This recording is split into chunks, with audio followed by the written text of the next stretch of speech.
Hey YouTube, it's Leland TV and I'm making boilies today.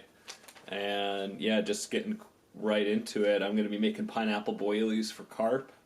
And I use them on a hair rig and I've had success with them in the past. So I'm going to be making another batch and I just wanted to show you guys how I make it. And yeah, just getting right into it. You're going to need a cup of cornmeal.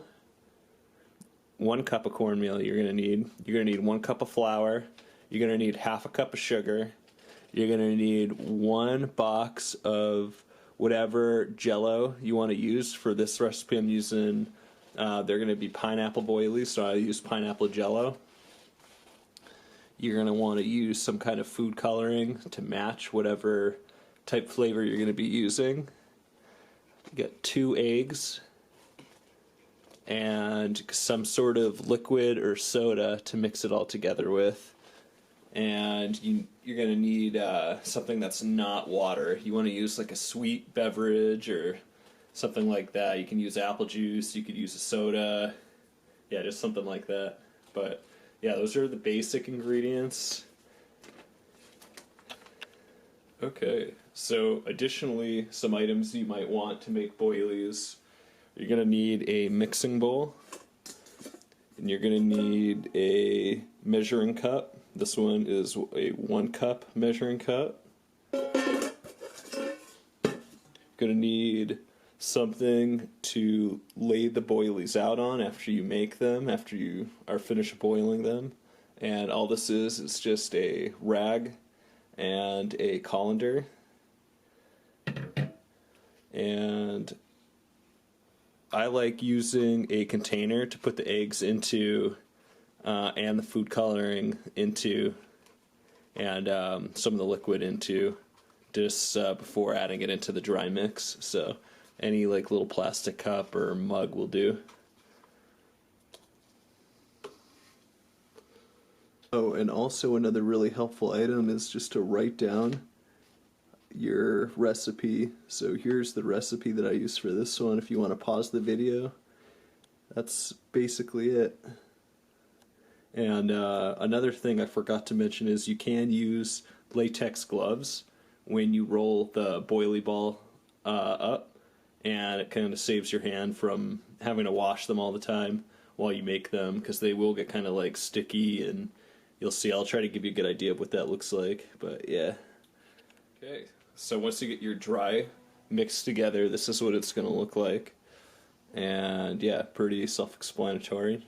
You're going to mix the wet into that, and I'll show you what it looks like.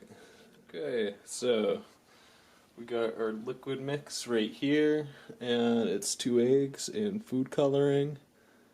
And yeah, it gets this like golden yellow color. Just going to mix that up a little bit. Yeah, give that a good little mix. And we're going to dump it into the mix here.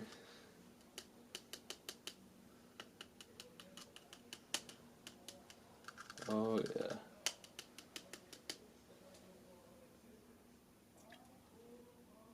Alright, we're gonna dump that right in.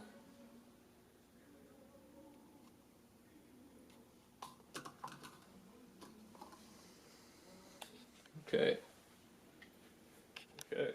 So now with our wet and dry mixed together, that's basically what it looks like. And I have this can right here to mix in just to complete the consistency of the dough that we're going to need. It'll probably be too dry if I just use this stuff. And also another thing is you're going to need a mixing spoon. And yeah, you don't want to be using expensive ingredients for this. You want to make this bait as cheap as you possibly can. So just keep that in mind. If you have like old cornmeal or old flour or stuff like that, that's perfectly fine to use. So yeah, don't worry about if it's the ingredients are expired for a year or something. That's totally fine. As long as it still smells good, that's fine. I mean, they don't want to eat something that's rotten, but you know, it doesn't have to be top shelf stuff. Don't spend a lot of money on it. Okay, so after mixing everything up, I've kind of got this like a little bit too wet of a mixture here, so I'm going to add flour into this until I can get this into like a tacky looking ball. But this is infused with all of the flavors, the seltzer. It smells really good. It's definitely very appetizing to smell. So yeah, just gonna get that thickened up and I'll show you what it looks like after. Okay. So once you start getting it to look like this, it's kind of about what you want. I'm about ready to start rolling it into a ball now, just using my hands and not using a mixing spoon. I ended up needing about another cup of flour into this mix to get it to look like that. But that's pretty much how you want it. You want it to be like this like tacky ball of dough that you can easily just like pull off little pinches of. And I'll show you that. Okay, so this is what your hands will look like while making them. And you see how they're a little bit caked on there? So that's what gloves are good for, but you don't want it to be like wet and sticky on your hands. You just want it to be like this like kind of just like a little bit tacky. And yeah, you'll see. Okay. So that's what your dough looks like after you make it for the boilies, and you're just going to be pinching off little pieces of it and rolling them into little balls. And I like using a paper plate to put the ball onto. And yeah, you're just going to make them whatever size you want. For these ones, I'm going to be making them pretty big boilies. So yeah, that's a little bit of a time-consuming process, but it's not too bad. They do make machines you can get for them and like little hand roller trays, so I may end up getting some of those in the future, but for now I'm just doing it this way. So I'll show you what it looks like once it's all rolled up. So after I rolled them all up, this is what they look like. I've probably got, who knows, 50 to 100 of these things. It is a little time consuming, but it's definitely worth it. They come out pretty good. So, I mean, you do get a little bit of messy while making them, but it's real easy to clean up. But yeah, pretty much the next step is to just dump these things into boiling water. You want to get a rolling boil going, and then just dump in maybe like 12 at a time and keep doing that until they're about all done, and then put them on that rack. And that's just a little bit of a closer look. Yeah, they're pretty nice looking. Pineapple boilies. So, yeah.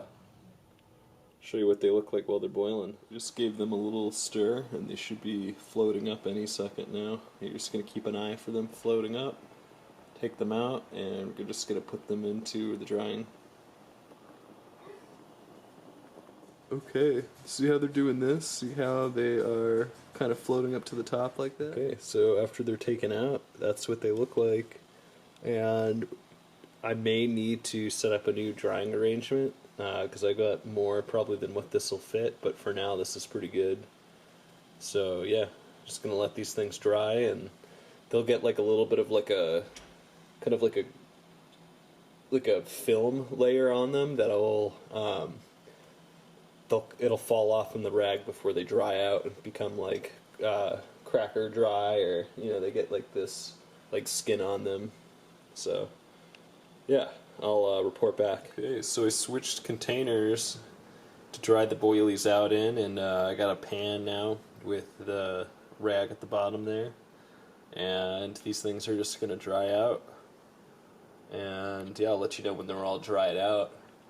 They're not the most perfectly round ones that I've ever made, but these will still work perfectly fine. Nothing wrong with them at all. They're going to be really great for catching carp.